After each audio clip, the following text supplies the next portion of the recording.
Chicken wire and Christmas lights. It doesn't really seem like a whole lot until the sun goes down in Sunset Hills in Greensboro, and then what you see is nothing short of magic.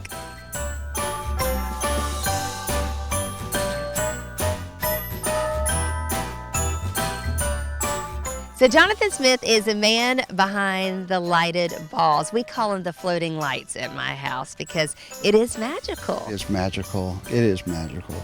How did you come up with this idea? Well, I didn't come up with it, Rosemary.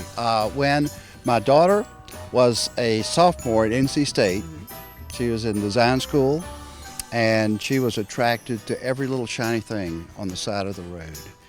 And she came home her sophomore year at Christmas, and she had taken a kid home on her way, dropped her off on Glenwood Avenue, saw these grapevine balls up in the middle of her yard, and went up, got out her sketchbook, and drew them. And when she got home, she said, "Daddy, I saw these most beautiful lights in Raleigh, and they were formed on grapevine balls, and we just have to make them." And so we took off down to Holiday Hardware and bought chicken wire and went to Target and got lights and came home. And we had just gotten, within that week, a notice from the garden club that said, let's everybody do lights the same way. The Williamsburg style, white lights in the dogwood tree, very simple, elegant. And so we hung that one simple, clear lighted Christmas ball with a lamp cord extension wire.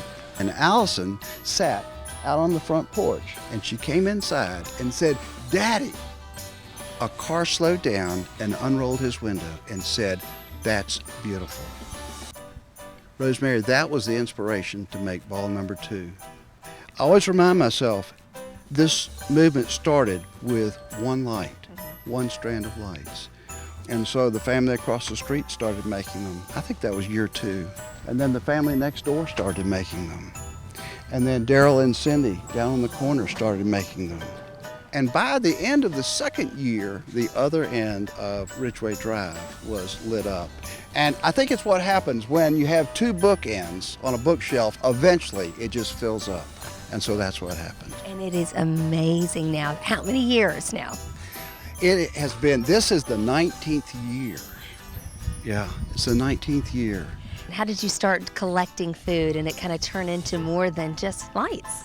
Well, that's a great question, and I'm so glad it did, because if it hadn't, it would just be the Smiths and their neighbors and these crazy lights in the trees.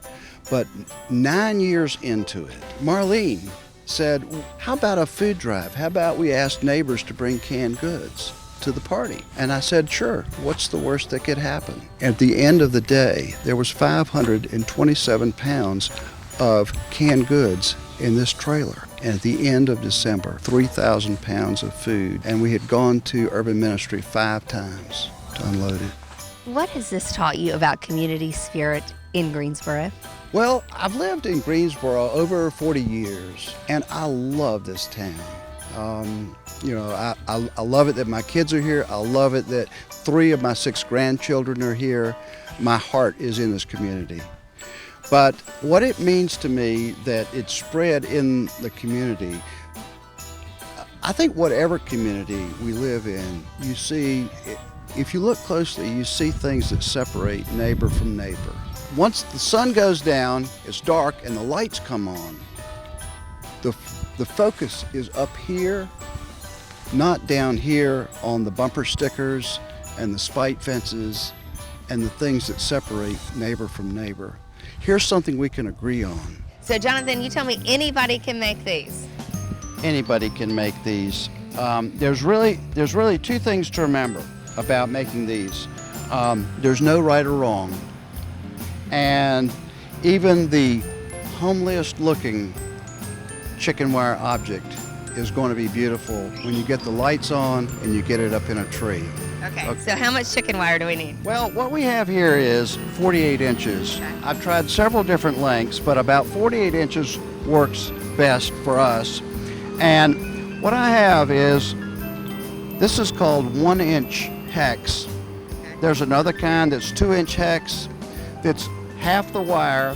It's much easier to form and shape, but when I start wrapping the lights around it, it shrinks like a sponge. So here we go. I've already cut it 48 inches. And so I'm going to make an overlap. And I'm going to overlap. I'm making a very little overlap. You see, this would be a big overlap. I'm making almost no overlap.